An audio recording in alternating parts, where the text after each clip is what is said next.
থাকবেন আগামী ১ সপ্তাহ ভেতরে স্টার্ট হবে। বাট ম্যাক্সিমাম ক্ষেত্রে যেটা হয় আপনাদের আপনাদের রেজাল্টটা দিয়ে দিবে যে কি কর্পোরেট ইন্টার্নের জন্য সিলেক্ট হয়েছেন, আর ২-৩ দিনের ভিতরে স্টার্ট হয়ে যাবে।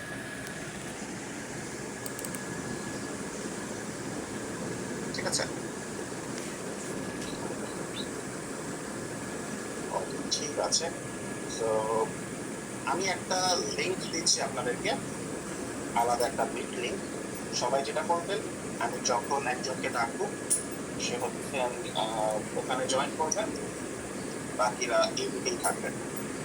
ওখানে হচ্ছে এক এক করে সবার ভাইভাটা নেওয়া হবে। আচ্ছা, নবিয়া আপনি আসছেন, বলেন।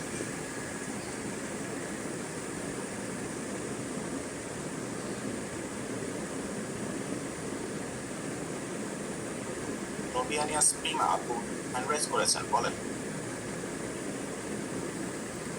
স্যার আমার হচ্ছে মাস্টার্সের ফাইনাল ভাইবা আছে ৫ তারিখে জমা দেই।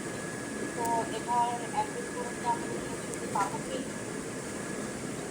একদিন খালি করে হচ্ছে আপনাকে তো দেখা যাবে একটা টাইম থাকে যে এই টাইমটা অফিস টাইম, এই বাংলাদেশে অফিস টাইম কয়টা থেকে কয়টা পর্যন্ত, সকাল ৯টা থেকে বিকাল ৪টা-৫টা পর্যন্ত, ১০টা থেকে শুরু হলে ৬টা সামথিং এরকম কিন্তু অফিস টাইমটা ধরা হয়। সো এই অফিস টাইমে কিন্তু আপনারা কাজ করবেন।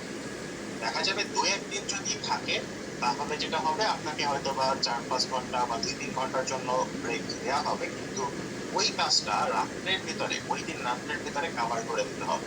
এটা কিন্তু সবার জন্য। এটাও কিন্তু এমন না যে আপনি প্রতিদিন করবেন, এটা ২-১ দিন যদি এরকম এমার্জেন্সি থাকে সেই ক্ষেত্রে।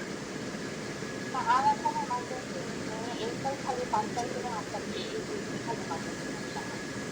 আচ্ছা, সেই ক্ষেত্রে হচ্ছে আপনার মানে কয়টা থেকে কয়টা পর্যন্ত থাকতে হবে? থাকতে সন্ধ্যা ১১টা থেকে